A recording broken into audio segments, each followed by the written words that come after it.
할렐루야. 저는 오늘 이 역대상 4장 9절에서 10절까지의 말씀을 근거로 해서 운명을 바꾼 사람이라고 하는 제목을 가지고 하나님의 말씀을 나누겠습니다.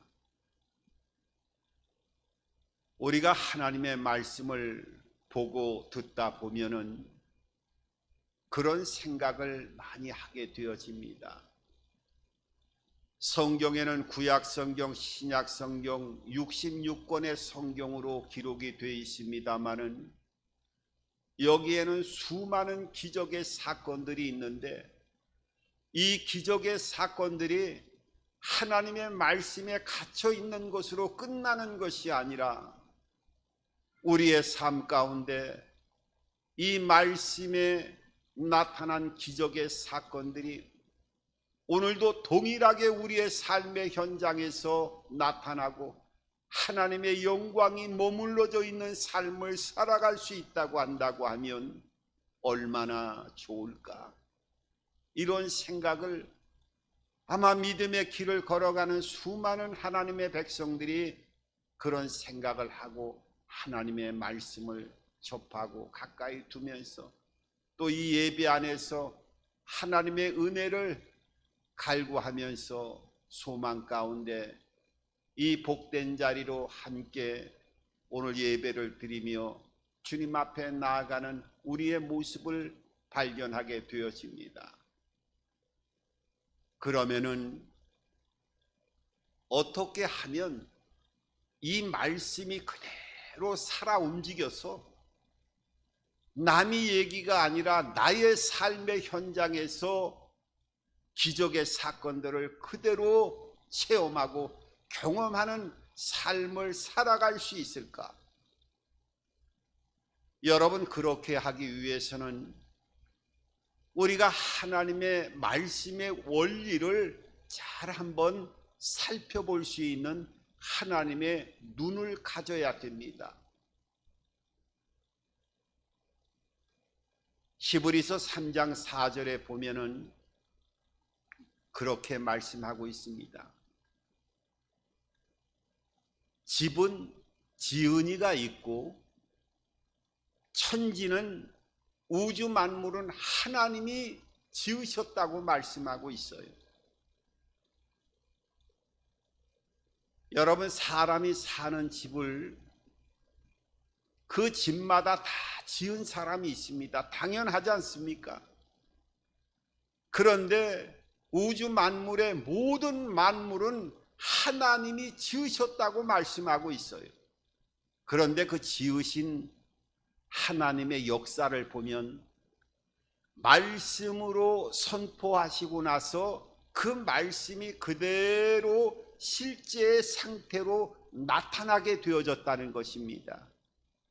창세기 1장에 보면 하나님이 이르시되 말씀하시되 계속 말씀하시면 말씀하신 대로 해와 달과 별들이 만들어지고 말씀하신 대로 모든 생물체들이 만들어지고 종류대로 다 만들어지고 말씀하시면 그 말씀이 실제적인 상으로 다 나타나게 되어졌다는 거예요.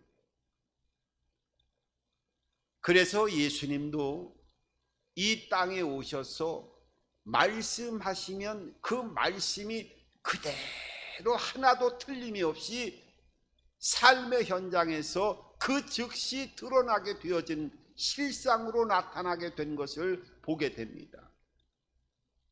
물이 포도주로 변하는 기적의 사건, 아구까지 물을 채우라 하시면서 주님의 말씀이 이루어지니까 물이 포도주로 그대로 실상으로 나타나게 되어졌어요.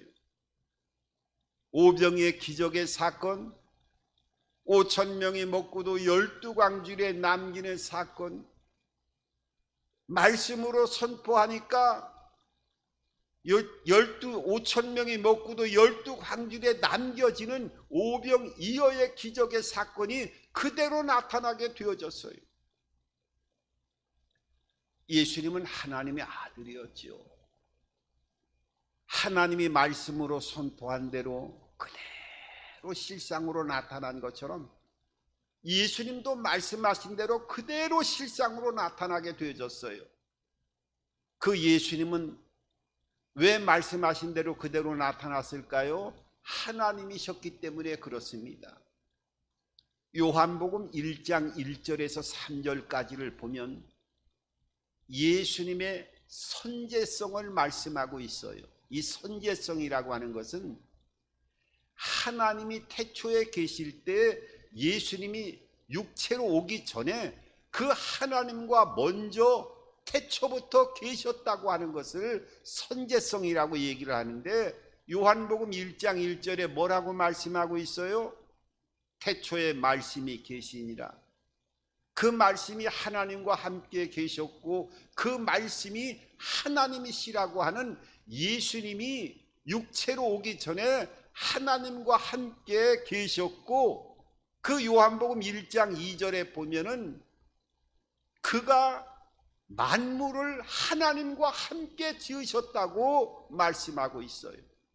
그러니까 예수님은 육체로 오기 전에 하나님과 태초부터 계셨고, 천지를 창조할 때에도 하나님과 함께, 만물을 지을 때도 함께 창조에 동참하셨고, 그 선제성과 창조주 하나님의 역사를 예수님이 같이 아버지 하나님과 함께 동행하셨다고 하는 하나님의 이 말씀이 요한복음 1장 1절 이하를 통해서 말씀하고 있어요. 그렇기 때문에 예수님이 말씀하신 것은 아버지가 말씀하실 때 창조의 실상이 나타난 것처럼 예수님도 아버지와 함께 있을 때 말씀으로 창조하면서 실상으로 모든 것들이 말씀한 것은 그대로 나타나게 하시는 그 능력과 권능으로 육체로 오셨을 때에도 말씀하시는 그 자체가 실상으로 창조의 사역을 따라서 그대로 나타나게 되어졌다는 거예요.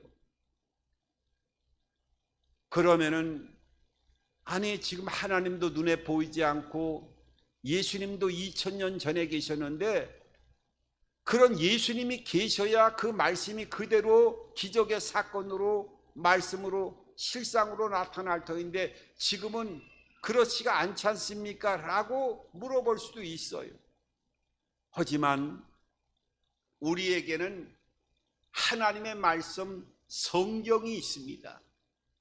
이 성경은 하나님의 말씀이요 예수 그리스도의 말씀이요 수많은 기적의 사건으로 덮여 있고, 하나님의 사람 선지자들을 통해서 또 사명자들을 통해서 하나님의 마음과 생각, 예수님의 마음과 생각을 하나님이 택한 사람들을 통해서 말씀하신 모든 것들이 집대성되어져 모아진 하나님의 말씀이 바로 우리가 함께 겪고 있는, 가지고 있는 성경입니다.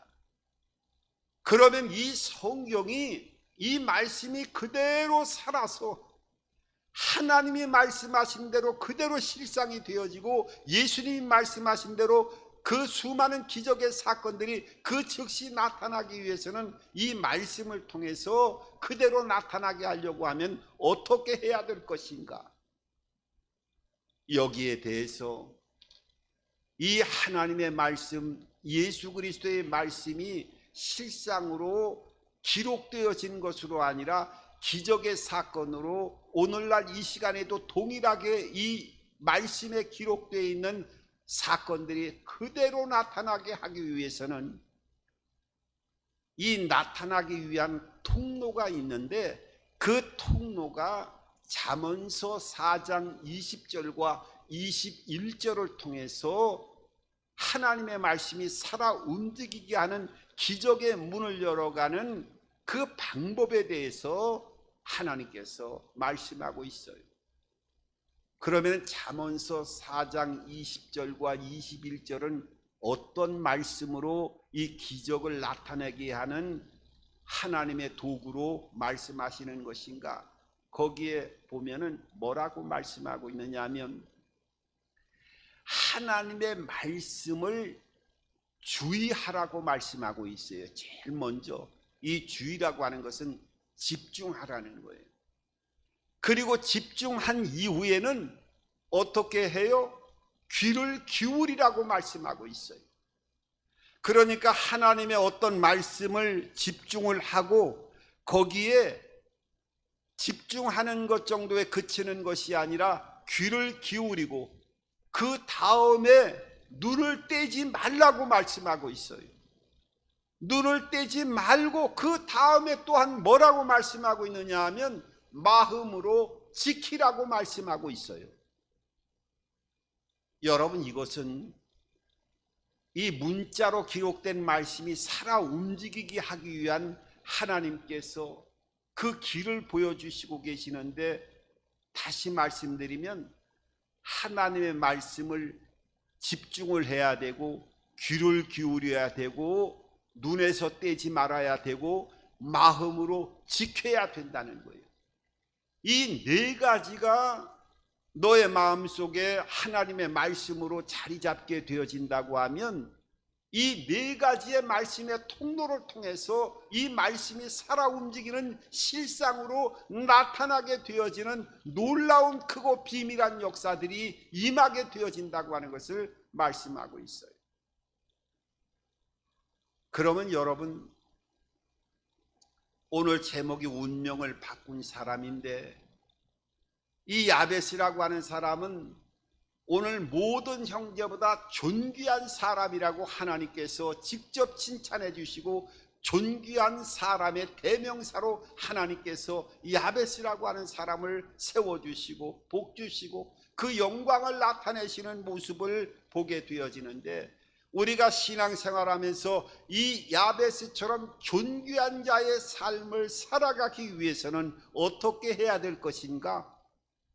잠언서 4장 20절에 있는 말씀처럼 오늘 이 역대상 4장 9절과 10절에 있는 말씀을 집중하고 이 말씀에 하나님께서 밝혀주신 은혜를 귀를 기울이고 눈에서 떼지 않고 마음으로 이 약속의 말씀을 붙들고 지켜나가는 삶을 살아가게 되어진다고 하면 오늘 모든 형제보다 존귀한 자로서의 삶을 살아가는 하나님의 축복이 우리의 삶 가운데 그대로 나타나게 되어진다고 하는 것을 우리들에게 가르쳐주고 있습니다. 그럼 이 야벳이라고 하는 사람은 어떤 삶을 살았느냐? 이 야벳이라고 하는 사람은 태어나지 말아야 될 사람이었어요. 야베스는 그 이름 자체가 오늘 성경에서 그 이름의 뜻을 말씀하고 있어요. 어머니가 아이를 낳았는데 얼마나 난산 끝에 아이를 낳았는지 그 아이의 이름을 야베스, 절망, 고통, 큰 고통이라고 하는 그런 절망적인 이름의 뜻이 바로 야베스인데, 이 야베스의 이름을 어머니가 지어줬다고 오늘 성경은 말씀하고 있어요. 이 당시에는 자녀를 낳게 되어지면 아버지가 자녀의 이름을 지어주게 되어져 있어요.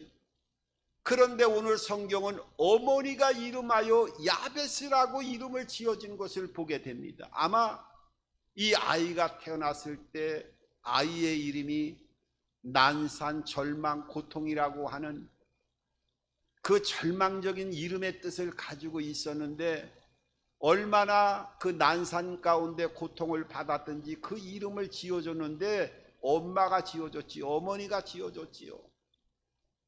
여기에 보면 남편이 없어요.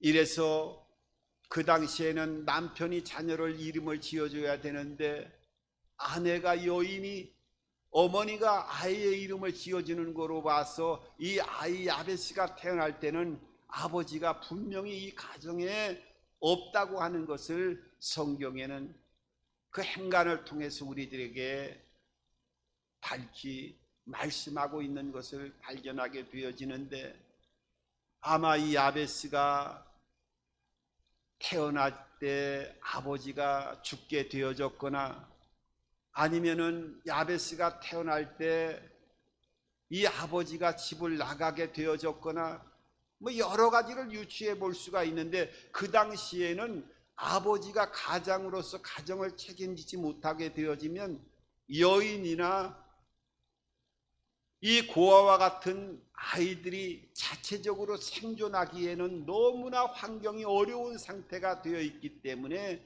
가난과 저주에서 그 고통 가운데 삶을 살아갈 수밖에 없는 그런 안타까운 환경 속에 놓여져 있던 사람이 바로 야베스였지요. 그런데 이 야베스가 하나님을 알고 나서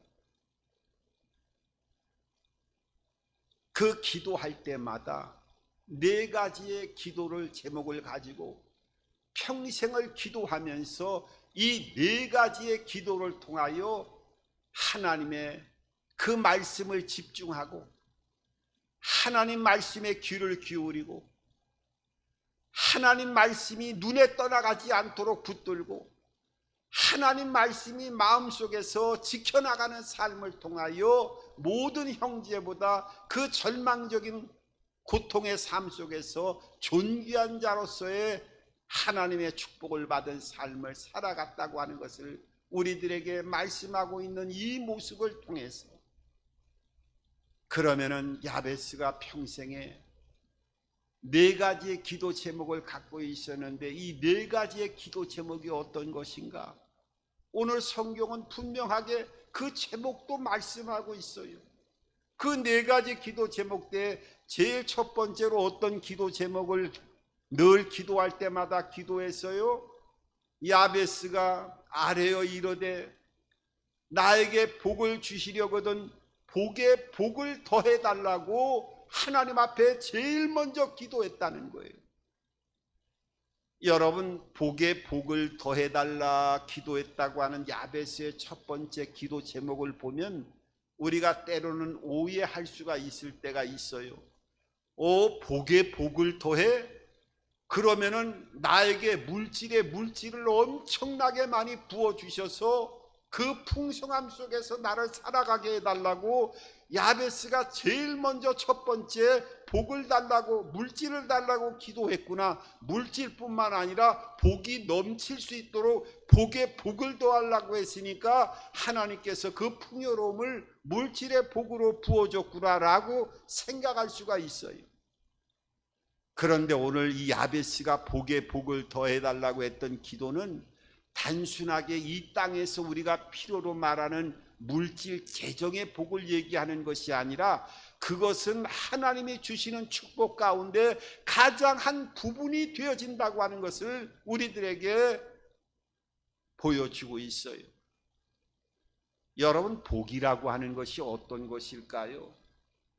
이 복이라고 하는 것을 우리가 잘 발견할 수 있는 하나님의 복은 창세기 1장 28절에 보면은 하나님의 형상대로 우리 인간을 만드신 이후에 28절에 뭐라고 말씀하고 있느냐 하면 남자와 여자를 창조하시고 나서 그들에게 복을 주시고 나서 생육하고 번성하고 충만하고 정복하고 다스려 나가라고 하나님께서 말씀하셨어요.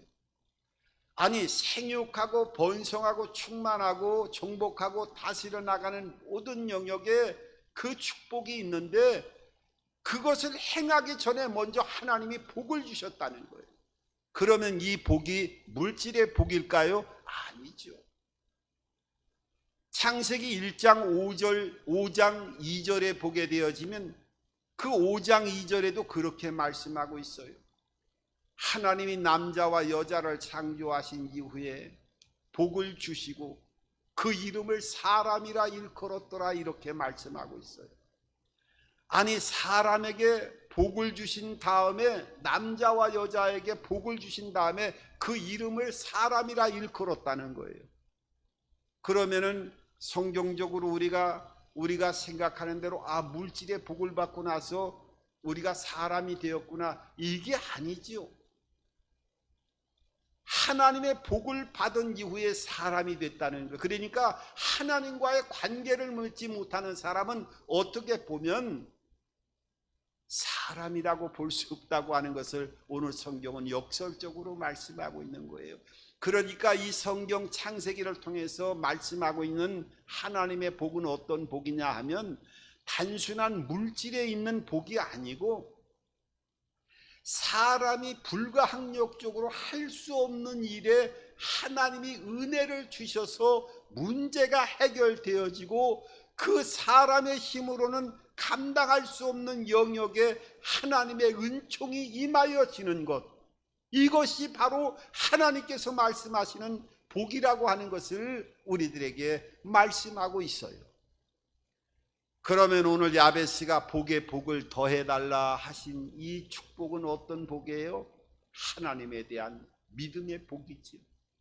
하나님만이 복의 근원이 되시고 하나님만이 복의 원천이 되시고 하나님의 은혜가 내리는 복을 받아야 진정한 하나님의 복된 생애로 인간다운 삶을 살아가고 있다라고 하는 이 야베스의 하나님의 믿음에 대한 절대 주권을 가지고 복 근원의 자체인 하나님과의 관계를 맺고 싶어 했고 그 구구절절히 마음속에 소망했던 하나님과의 관계를 이 야베스의 첫 번째 평생의 기도, 복에 복을 더하라. 하나님만이 나를 도와주시고 하나님만이 나의 삶을 변화시켜 주시고 하나님만이 나의 삶을 인생의 진정한 축복의 길을 걸어갈 수 있게 하실 수 있는 분이라고 하는 절대 유일의 창조주 하나님에 대한 믿음을 이 야베스는 제일 먼저 갖고 그 믿음 안에서 모든 것들이 시작이 되어졌다고 하는 것을 말씀하고 있어요. 그 복에 복을 더해달라고 하는 믿음 다음에 두 번째 어떤 기도 제목을 갖고 있어요? 지경을 넓게 해달라고 말씀하고 있어요. 이 지경이라고 하는 것은 아까 복에 복을 더해서 물질의 복의 지경이 넓혀지는 그런 것을 표현하는 것이 아니라 이 지경을 넓게 해달라고 하는 그 의미는 더 큰 의미를 갖고 있죠. 나의 운명과 이 팔자에 갇혀있는 삶이 아니라 그 운명과 팔자를 뛰어넘는 삶을 살아가게 해달라고 기도할 때마다 야베스는 하나님 앞에 간구했다는 거예요. 야베스는 태어날 때부터 어떻게 해요? 절망과 고통이라고 하는 이름의 뜻을 가지고 태어나지 말았어야 될 세상적인 관점에서 보면 저주받은 사람이었어요. 그런데 생각을 해보십시오. 형제들도 있었고 아버지도 없었고 그 가난과 저주 속에 그 운명적으로 갇혀 있을 수밖에 없고 그 이상을 뛰어넘을 수 없는 환경적인 제약을 받았던 그런 절망적인 환경 속에서 삶을 살았던 사람이 야베스였지요. 우리들의 삶도 한번 보십시오. 나는 배운 게 없어. 나는 학력도 이 정도면 더 이상 출세할 수가 없어. 우리가 가진 부모님이 재산도 없어서 물려받을 것도 없어. 이제는 나이도 있고 물려받을 재산도 없고 배운 것도 없고 이제 환경 속에서 더 이상 나는 많은 사람들 앞에서 넘어설 수 없는 환경 가운데 갇혀 있을 수밖에 없고 이제는 이 상태에서 순응하면서 팔자와 여러 가지 그 눌려있는 삶을 살아갈 수밖에 없는 존재라고 하면서 자신을 그 환경 속에서 정형화시키면서 순응하며 삶을 살아가는 사람들이 얼마나 많이 있습니까? 그런데 이 야베스는 이 절망 가운데서도 어떻게 했어요? 그 운명과 팔자를 하나님께서 그 모든 환경을 넘어서 새로운 삶을 살아가게 해달라고 하나님 앞에 부르짖고 간구하는 모습을 보게 되었습니다. 우리가 삶을 살아가면서 오늘도 말씀에 집중을 하고 말씀에 귀를 기울이고 말씀에 눈을 떼지 않고 또 말씀을 마음속에 지켜 행해 나갈 수 있는 이런 말씀이 기적으로 나타나는 놀라운 축복을 체험하기 위해서는 오늘 이 야베스의 삶의 모습을 살펴보고 있어요. 우리가 일생을 살아가면서 하나님 앞에 하나님의 말씀으로 다 이 말씀이 살아 움직여야 되겠지만은 우리가 말씀에 귀를 기울이고 또 말씀을 눈에 떼지 않고 말씀을 지켜 행해 나가는 삶을 살아가기 위해서는 최소한 5가지의 말씀 정도는 우리의 마음에 붙들고 삶을 살아가야 돼요. 그 첫 번째 있는 말씀이 어떤 말씀일까요? 그 첫 번째 있는 말씀은 이 성경은 믿음의 역사를 말씀하고 있기 때문에 마태복음 17장 20절에 보면 너희가 이 겨자씨만한 믿음이 있으면 이 살이 저 바다로 던지올 수 있다고 말씀하고 있어요. 성경은 믿음의 세계가 실상으로 나타난 사건들이 말씀에 기록이 되어 있는데 우리가 삶을 살아가면서 여러 가지 말씀 다 중요하지만은 겨자씨만한 믿음, 살아있는 믿음을 소유하는 삶을 살아가야 된다는 거예요. 여러분, 겨자씨는요 볼펜으로 점을 딱 찍으면 그 점 찍은 곳이 보일락 말락 하는 것이 바로 겨자씨의 크기만한 거예요. 그런데 그 씨가 심어서 자라게 되면 2m, 3m까지 달아서 새가 와서 그 이파리에 앉는 거예요. 여러분, 볼펜으로 점을 찍을 만한 그 조그만 점이 씨가 어떻게 2m, 3m까지 자라요? 그 안에 생명이 있기 때문에 그런 거예요. 생명. 우리가 믿음도 겨자씨만한 눈에 보이지 않지만한 살아있는 믿음을 소유한다고 하면 이 살이 저 바다로 던지올 수 있는 역사가 나타나게 되어진다는 거예요. 여러분, 겨자씨만한 믿음을 소유하는 삶을 살아가야 돼요. 그리고 우리의 삶 가운데 여러 가지 필요로 또 재정적인 문제가 있을 때 우리가 여러 가지 어려움을 겪습니다마는 재정적인 문제에 하나님의 약속의 말씀을 붙드는 그 말씀도 붙들어야 돼요. 빌립보서 4장 19절에 보면은 뭐라고 말씀하고 있느냐 하면 하나님의 그 풍성한 대로 너의 모든 쓸 것을 채워주실 것이라고 말씀하고 있어요. 그러니까 살아있는 겨자씨와 믿음을 소유해야 되고 물질이 어려운 부분이 있을 때 그 빌립보서 4장 19절에 있는 말씀을 통해서 붙들고 나아가야 되고 또 환경 속에 어려운 문제가 다가오게 되면 로마서 8장 28절에 있는 말씀처럼 하나님을 사랑하는 모든 자에게 합력해서 선을 이루어 나가신다고 하는 하나님의 약속을 받들고 어려운 환경을 인내하며 이겨나가야 돼요. 그때는 성령께서 말할 수 없는 탄식으로 내가 기도하지 못하는 것도 함께 기도해 주신다고 로마서 그 8장 26절 이하를 통해서 말씀하고 있어요. 그러니까 어려울 때 이 로마서 8장 28절에 있는 말씀도 붙들고 그 어려운 과정들을 잘 인내하면서 이 말씀으로 하나님이 나를 붙드시는구나 하면서 이겨나가야 돼요. 그리고 하나님의 약속의 말씀은 1.1의 변함이 없다라고 하는 이사야 55장 11절에 있는 말씀처럼 내가 선포한 말은 나에게 다시는 돌아오지 않도록 다 그대로 실상으로 나타나게 되어진다고 하는 것을 하나님이 직접 말씀하셨어요. 하나님의 말씀이 성경은 1.1의 변함이 없다라고 하는 약속을 붙들어야 돼요. 그리고 일생 평생을 가면서 우리가 기도할 때 왜 예수의 이름으로 기도해야 되는지 기도할 때마다 그 말씀의 뜻을 묵상을 해야 돼요. 여러분, 요한복음 14장 13절을 보면 너희가 기도할 때 내 이름으로 기도해라. 그러면 내가 그대로 시행할 것이라고 예수님께서 말씀하셨어요. 그 이유가 뭐예요?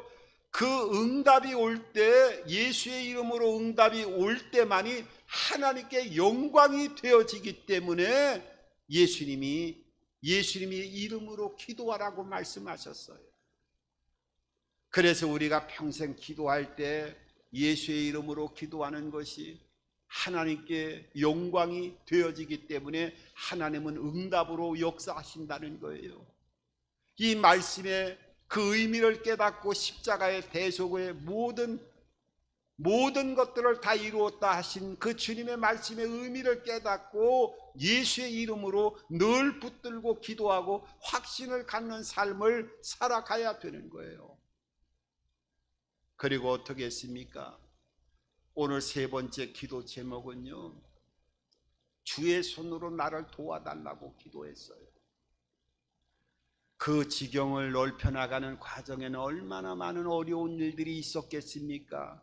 운명과 팔자에 갇혀있는 삶이 아니라 나는 하나님의 말씀을 붙들고 귀를 기울이고 눈에서 떼지 않고 마음으로 지켜나가는 삶을 살아가겠습니다. 발버둥을 치고 나아가는 그 운명과 팔자를 뛰어넘으려고 하는 삶의 환경 속에 얼마나 많은 어려운 일들이 다가왔겠어요. 그럴 때 하나님은 이론적으로 갇혀있는 분이 아니라 살아서 시간 순간순간 나를 도와줄 때만이 내가 살아갈 수 있습니다라고 하는 시간 하나님의 임재와 체험과 역사하심을 간구하면서 기도했다는 거예요.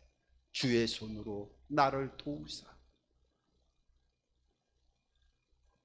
그리고 네 번째 기도 제목은 어떤 기도 제목이었어요? 환난과 근심이 떠나가게 해달라. 이것은 야베스가 마음속에 있는 상처를 치료해달라고 기도했어요. 여러분, 야베스는 하나님의 은혜 베풀어 주심을 통하여 존귀한 하나님의 축복의 자녀로 성장하고 그 어려운 모든 역경을 이겨나가는 삶을 살아갔음에도 불구하고 그 마음속에는 항상 마음의 상처가 있었고 이 내적인 치유를 갈구하면서 하나님 앞에 환난과 근심이 떠나가게 해달라고 기도했다는 거예요. 우리가 신앙생활하면서 하나님의 축복도 받고 형통의 길을 걸어가면서 번듯하게 믿음의 길을 걸어가는 축복의 하나님의 백성의 삶을 살아가는 모습들을 보는 그런 교우들 가운데서도 이 마음의 상처를 치유받지 못해가지고 그 고통과 고난 속에 붙잡혀서 삶을 신앙생활하는 모습들도 보게 되어져요. 이 야베스는 이 내적인 치유에 대해서 하나님 앞에 솔직하게 내어놓고 기도했을 때 오늘 그 구하는 것을 다 허락하였다고 말씀하고 있어요. 여러분, 복에 복을 더해달라. 하나님과의 그 믿음의 관계를, 창조주 하나님과의 관계를 온전하게 하나님만이 복의 원천으로서 나의 삶의 모든 영역에 은혜를 주실 수 있다라고 하는 것을 깨닫고 체험하고 그 말씀을 붙들고 내 운명과 팔자에 나는 더 이상 갇혀있는 삶이 아니라 이 환경을 뛰어넘는 삶을 살아가겠다라고 하는 하나님 앞에 꿈과 소망을 가지고 기도하면서 그 시간 어려운 일이 다가올 때 주님 나를 시간 도와주시고 인도하시고 은혜를 베풀어 달라고 하는 하나님의 실체성, 실존에 대해서 그 창조주 하나님의 역사가 나의 삶의 모든 영역에 원동력이 되어졌다고 하는 것을 보여주고, 그러면서 그 마음속에 있는 상처받은, 남에게 표현하지 못하고 나만이 간직하고 있는 아픔과 고통을 하나님께서 그 내면의 세계에 하나님 어루만져 주셔서 그 상처로부터 치료받고 그 구하는 것을 허락받고 모든 형제보다 존귀한 자로서의 축복의 삶을 살아갔다고 하는 것을 우리에게 보여주고 있습니다. 여러분, 하나님의 말씀이 살아가기 위해서는 오늘 이 역대상 4장 9절 10절에 있는 말씀도 우리가 말씀을 집중해서 또 말씀에 귀를 기울이고 또 눈에서 떼지 않게 하고 마음으로 지켜나가는 이 말씀을 붙들게 되어진다고 하면 이 야베스에게 임하였던 존귀한 자로서의 축복이 우리의 모든 삶 속에 말씀으로 갇혀 있는 것이 아니라 실제적인 삶 속에서 그대로 하나님의 때가 되어지면 나타나게 되어진다고 하는 것을 여러분들 체험하시기 바랍니다. 그리고 그 은혜 안에서 성령의 도우심을 통해서 야베스처럼 존귀한 자의 삶을 살아가 성경에 있는 수많은 언약을 통한 약속들이 여러분의 삶의 현장에서 그대로 기적의 사건으로 나타나게 되어지기를 주님의 이름으로 축원합니다.